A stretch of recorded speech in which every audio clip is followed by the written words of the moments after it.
Sejarah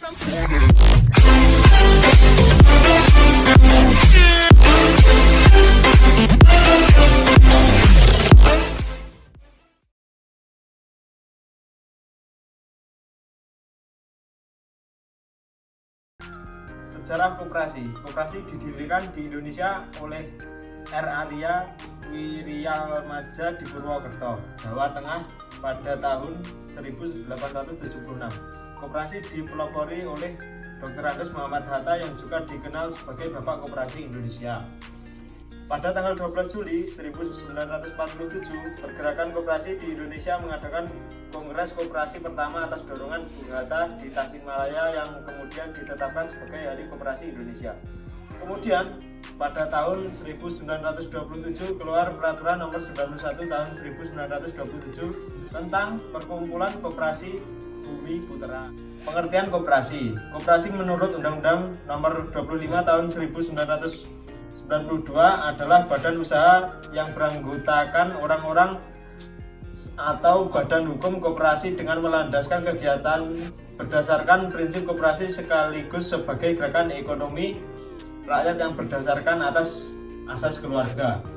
Koperasi didirikan dengan tujuan memajukan kesejahteraan anggota pada khususnya dan masyarakat pada umumnya serta ikut membangun tatanan perekonomian nasional dalam rangka mewujudkan masyarakat yang maju, adil dan makmur berlandaskan Pancasila dan Undang-Undang Dasar 1945. Prinsip-prinsip koperasi.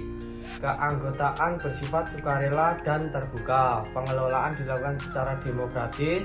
Pembagian sisa hasil usaha dilakukan secara adil sebanding dengan besarnya jasa usaha masing-masing anggota. Pemberian balas jasa yang terbatas terhadap modal. Kemandirian, pendidikan perkoperasian dan kerjasama antar koperasi. Bentuk-bentuk koperasi. Koperasi primer. Koperasi yang dibentuk oleh sekumpulan individu. Koperasi sekunder. Koperasi yang dibentuk oleh sekumpulan koperasi primer. Syarat-syarat pendirian koperasi. Koperasi primer didirikan oleh sekurang-kurangnya 20 orang. Koperasi sekunder didirikan oleh sekurang-kurangnya 3 koperasi. Pendirian kedua jenis koperasi tersebut dilakukan dengan akta pendirian yang memuat anggaran dasar. Jenis-jenis koperasi.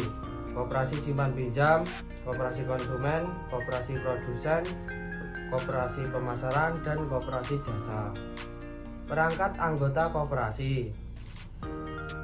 Rapat anggota. Rapat anggota merupakan pemegang kekuasaan tertinggi dalam koperasi yang dihadiri oleh anggota koperasi yang pelaksanaannya diatur dalam anggaran dasar. Pengurus. Pengurus merupakan pemegang kuasa rapat anggota.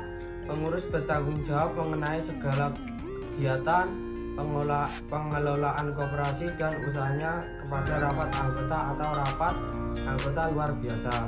Pengawas. Pengawas bertanggung jawab kepada rapat anggota. Persyaratan untuk dapat dipilih dan diangkat sebagai anggota pengawas ditetapkan dalam anggaran dasar. Sisa hasil usaha atau SHM. Menurut pasal 45 ayat 1 Undang-Undang Nomor 25 Tahun 1992, sisa hasil usaha merupakan pendapatan koperasi yang diperoleh dalam 1 tahun buku dikurangi biaya dan kewajiban lainnya termasuk pajak dalam tahun buku yang bersangkutan. Rumus penghitungan SHU. SHU sama dengan penjualan bersih kurangi HPP kurangi beban usaha tambah pendapatan di luar usaha kurangi beban di luar usaha.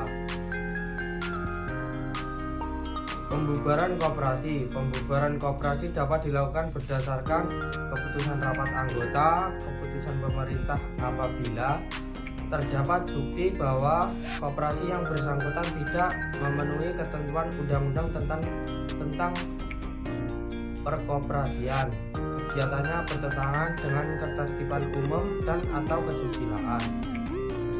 Kelangsungan hidupnya tidak dapat lagi diharapkan.